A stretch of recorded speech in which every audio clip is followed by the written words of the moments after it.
주님의 이름으로 사랑하고 축복합니다. 오늘 한 주간의 시작 월요일 은혜로운 한 주 하나님의 동행하심이 있기를, 그리고 또 오늘 함께 읽은 이사야서 62장의 약속의 말씀처럼 회복된 메시아의 나라 왕국에서 누리는 하나님이 기뻐하는 자라 하는 헵시바라, 그리고 결혼한 자 우리 뷸라 같은 그런 은혜의 부름이 호칭이 있는 그런 복된 삶이 되기를 축복합니다. 하나님은 말씀을 보면 쉬지 않으심으로 시작하십니다. 우리의 구원을 위해서, 특별히 우리가 연약하고 우리가 아파하는 것을 아시고 우리를 회복하시기 위해서 하나님은 쉬지 않으십니다. 우리 인생의 약속 가운데서 쉬지 않고 영원히 너를 사랑한다, 이런 말은 사실상 인간적 한계로 인해서 온전히 믿을 수가 없으나 하나님의 약속의 말씀은 우리가 더 온전히 믿을 수가 있습니다. 하나님은 그러하신 분입니다. 오늘 우리가 그것을 보면서 불안해함이 떠나갈 것이고 두려움이 사라질 줄 믿습니다. 하나님은 우리를 위해서 여전히 일하고 계시고, 우리가 어둠 속에 헤매일 때 우리 구원의 횃불을 들고 저 멀리서 오시는 우리는 그 빛을 보는 오늘의 말씀이 되기를 소망합니다. 먼저 1절은 그렇게 말씀하죠. 시온의 의가 빛같이 예루살렘의 굴이 횃불같이 나타나도록 그렇게 잠잠하지 아니하며, 1절 마지막에 그렇게 말씀하죠. 쉬지 아니할 것이다. 이스라엘의 회복을 위해서 하나님은 끝까지 끊임없이 노력하셨음을 우리는 봤습니다. 범죄한 백성을 다시 부르시고 회복시키시고, 그루터기로 시작했던 이사의 말씀으로 남은 자를 위한 구원을, 그리고 그 백성 삼으셔서 회복의 약속, 저들이 힘이 없어 연약해서 메시아를 보내서 의로운 가지가 날 것을 약속하셨고, 이제 그 왕국의 도래를 말씀하시는데 한순간도 외면하지 않고 쉬지 않으셨다는 것을 말씀합니다. 하나님은 우리의 회복을 위해서 일하고 계십니다. 우리는 어떻게 해야 될까? 그걸 알아야 되겠죠. 하나님이 나를 위해서 쉬지 않는다는 걸 깨닫는 그 사실만으로도 우리는 큰 위로와 힘을 얻을 수 있을 줄 믿습니다. 때로는 우리는 왜냐하면 낙심하면 상황 때문에 우리는 절망에 빠지기도 하는데, 그러나 우리 하나님의 약속의 말씀은 단 한 번도 시건치 않으셨습니다. 반드시 이루셔서 우리의 구원을 위해서 하나님께서 일하고 쉬지 않으신다는 약속의 말씀입니다. 2절부터 3절은 그렇게 새로운 이름으로 부르십니다. 새로운 이름은 그 정체성의 변화와 신분의 변화죠. 자격 상승이 되는 것이죠. 세상에서는 우리가 실패하면 평가가 우리를 때로는 두렵게 하고 낙심하게 해서 다시는 그 일을 못하게 하는 트라우마 같은 것도 갖지 않습니까? 그러나 하나님은 새롭게 하시되 특별히 존귀한 자로 일컬어 주십니다. 3절에 여호와의 손이 아름다운 관, 내 하나님의 손의 왕관이 될 것이라라는 너무나 놀라운 약속의 말씀으로, 이전에 실패했던, 이전에 죄로 얼룩졌던 과거와는 완전히 다른 영광스러운 존재로 변화될 것을, 신분 상승을 말씀합니다. 우리의 가치는 세상이 정하지 않습니다. 세상에서 나를 어떻게 평가하든 중요치 않고 하나님이 나를 어떻게 보시느냐에 오늘 위로와 소망을 두시길 바랍니다. 그 하나님이 우리를 버리지 않는다는 약속은 4절에서 5절에서 이어집니다. 특별히 버리지 않겠다고 선언하시는 4절이죠. 다시는 너를 버림받은 자라 부르지 아니하며 라고 말하죠. 낙심했을 때는 그렇게 스스로 느꼈겠죠. 우리는 버림받아 포로가 되었나? 오늘 그래서 우리는 전쟁에서 패망했나? 이런 여러 가지 생각이 있었으나 하나님은 다시 변화시키는데 뭐라고 할 수 있는지, 헵시바, 나의 기쁨이 그에게 있다라고 부르고, 뷸라, 결혼한 자라고 부른다라는 것입니다. 우리를 신랑이 신부를 기뻐함같이 사랑하신다 말씀합니다. 때로는 세상에서 소외받고 버림받고 인정받지 못한다고 느끼면 많이 절망에 빠져요. 특별히 연예인들이 인기를 누리다가 조금 식어지면 그것을 못 참고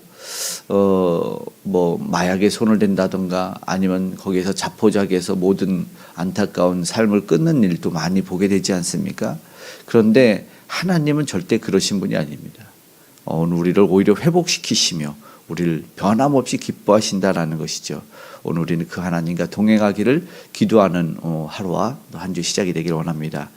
우리를 어떻게 부르실까요? 하나님은 그렇게 사실은 조건이 있는 건 아니죠. 구원하고 무엇을 내놔라 하지 않고 그냥 우리를 찬송하는 삶으로 하나님의 영광이 되게 부르시죠. 그래서 쉬지 못하게 하신다고 7절에는 말씀하시네요. 찬송을 받게 하시기까지 그로 쉬지 못하게 하신다. 우리는 하나님의 은혜를 기억해야죠. 끊임없이 하나님을 찬양하고 찬송해야 됩니다. 앞서 43장에서 보면 12절에 21절에 내가 이 백성을 나를 찬송하게 하기 위해서 지었나니라고 말씀을 했거든요. 그것은 우리의 여점인 인생의 목적이죠. 하나님이 구원하시고 끝없는 은혜를 베풀어 주시면 하나님을 높여 찬양하는 우리는 그 삶을 살 수 있기를, 하나님의 영광을 드러낼 수 있기를 소망합니다. 오늘 우리가 하나님을 높이며 찬양할 때, 또 우리가 그 사랑에 반응할 때 하나님은 그 마땅한 일이지만 또다시 큰 은혜를 허락해 주실 줄 믿습니다. 이어지는 말씀을 보면 그렇죠. 우리를 축복하고 보호하신다는 거예요. 8절의 말씀에 보니까 다시는 내 곡식을 원수들에게 주지 않는다. 네 포도주를 이방인들이 못 마시게 한다라는 약속의 말씀이 있어요. 어떻게 해요? 여호와의 오른손과 능력의 손으로 붙들어 주기 때문이다 라고 말하며, 그래서 다시 한번 9절에 추수한 자가 먹고 나 여호와를 찬송할 것이요 라고 한 번 더 말씀하십니다. 이런 약속의 말씀을 우리에게 주시는 것은 우리가 세상에서 불의를 경험하고 불공평을 보지 않습니까? 그리고 노력하고 수고하고 뺏기는데 하나님께서는 보증하시고 보호하신다는 것이죠. 약속의 말씀을 통해서 이제 더 이상 부당한 대우가 없는 거예요. 그건 억울한 일이죠. 다른 건 다 참아도 억울한 거는 못 참겠다고 하는 분들이 있어요. 힘들고 수고하는 거 다 참는데 억울함 못 참아요. 세상은 그런데 억울함을 느끼죠. 그러나 하나님 우리의 삶과 우리의 인생을 지켜주실 줄 믿습니다. 정당한 열매의 수고를 거둬서 먹는 것만 해도 참 감사한 일이죠. 하나님이 우리를 지켜주시는 그런 삶과 인생이 되시기를 축복합니다. 하나님 우리의 길을 예비하십니다. 우리 10절에서 12절인데요. 그 길을 닦으래요. 왜요? 하나님이 말씀하신 것은 구원이 임할 것이기 때문에요. 그래서 그 길을 준비하는 거예요. 그 길을 예비하는 것이죠. 주님이 오시기 때문이죠. 하나님은 이미 우리에게 구원을 베푸셨고 우리는 그 구원의 길을 따라 나아가야 됩니다. 그 구원의 길 예비하고 예비하라 찬양이죠. 예비하고 예비하라. 우리 주님이 우리를 그렇게 등불을 든 처녀처럼 우리를 기다릴 때 그 구원은 더 확실하게 임할 줄 믿습니다. 우리의 삶이 하나님을 맞을 준비가 되어 있는가라는 점검을 해봐야겠죠. 다르죠. 정말 맞을 인생으로 사는지 그 길을 예비하며 사는지 오늘 우리도 하나님의 뜻에 그분을 맞으며 동행하는 삶을 살아낼 수 있기를 소망합니다.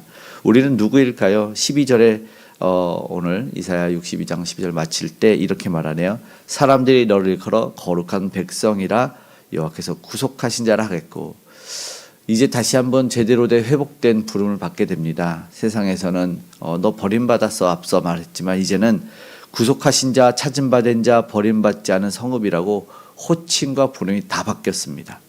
이는 이유가 하나님이 우리를 위해서 쉬지 않고 일하셨기 때문이고 끝까지 포기하지 않은 약속을 이루셨기 때문입니다. 과거에 우리는 여러저러 상황 속에서 넘어지고 실패했을지만 그러나 다시 새롭게 될 줄로 믿습니다. 이거는 하나님의 약속의 말씀입니다. 우리 잊지 않고 세워주시고 신분의 변화를 겪고 우리는 그 안에 하나님의 뜻대로 살기를 결단했으면 좋겠습니다. 오늘 하루 월요일 새벽에 기도하기를 원합니다. 하나님을 신뢰하며 일어나기를 우리는 기도했으면 좋겠고, 오늘 말씀을 통해서 회복과 우리 구원의 약속을 붙잡기를 원합니다. 그리고 나를 왜 부르셨을까? 왜 하나님은 나를 위해서 쉬지 않고 일하실까? 우리 찬양을 듣고 싶으시구나라고 오늘 우리를 부르셨구나. 그래서 나를 수고하며 우리의 공동체를 지키시는 하나님, 거룩한 백성으로 세워주심을 믿었으면 좋겠습니다. 아직은 현실이 좀 어려우고 어두울 수 있을지 모르지만 반드시 회복시켜 줄 믿습니다. 그래서 낙심하지 말고 약속의 말씀을 붙들고 오늘 하루 변함없이 하나님을 의지하며 살아가겠습니다. 내게 믿음 더하여 달라고 우리 기도하는 복된 하루에 시작되시기를 주님의 이름으로 축복합니다. 아멘. 기도하겠습니다. 사랑의 하나님 감사합니다. 때로는 세상의 조롱 때문에 힘들고 아버지 그 평가 때문에 어려움을 겪고 때로는 어두워서 아버지 빛이 보이지 않아 낙심했지만 오늘 우리에게 말씀을 통하여 빛을 비춰주시니 감사합니다. 주의 아버지 약속의 말씀 붙들고 일어나는 우리가 되길 원합니다. 주님 아버지 하는 세상도 그 빛을 볼 수 있도록 도와주시고 그 빛을 전하기 위하여 오늘도 예수의 이름 들고 나아가는 우리 복음 전도자들과 선교사님들과 함께하여 주시옵소서. 빛이신 우리 예수를 오늘도 붙잡고 아버지 하나님 주여 부르오니 하나님 우리의 삶 가운데 개입하여 주시옵소서. 동행하여 주심에 특별히 아픔과 질병이 떠나가길 원합니다. 아버지 뼈마디가 붙게 하여 주시고 아버지 하나님 모든 힘줄이 근육이 새 힘을 얻게 하여 주시고 암덩어리와 질병은 사라지는 역사를 경험케 하여 주시옵소서. 오직 우리를 사랑하는 자 기뻐하는 자라 부르시고 우리를 아버지 특별히 사랑하사 결혼한 자로 부르신 헵시와 뷸라의 아버지 약속의 말씀을 붙드오니 오늘도 동행하여 주셔서 담대히 살아가게 하여 주시옵고 우리 귀한 다음 세대가 그 사랑 알고 살아가는 아버지 하루의 한 주가 되게 하여 주시옵소서. 외롭고 힘들고 지친 이들에게 새 힘을 더하여 주셔서 동행하시고 안아주시고 치료하시는 주님을 경험케 하여 주시옵소서. 나라와 민족 가운데 함께 하시고 열방 가운데 함께 해주시기를 원합니다. 이제 하나님 기뻐하는 일을 찾아 열심을 낼 수 있는 우리가 되게 도와주시옵고 북한의 우상의 아버지 모두 무너져 아름다운 복음의 통일이 이루어지는 아버지 이 한반도 삼아 주시옵소서. 오늘 우리 모든 기도에 응답하시되 가장 좋은 곳으로 함께하여 주시고 가정의 일터의 산업의 현장에 안전으로 지켜주시고 동행하시고 오늘 우리 모든 기도에 하나님 응답하사 가장 좋은 것을 허락하여 주시옵소서. 감사드리며 고마우신 예수님의 이름으로 기도드리옵나이다. 아멘.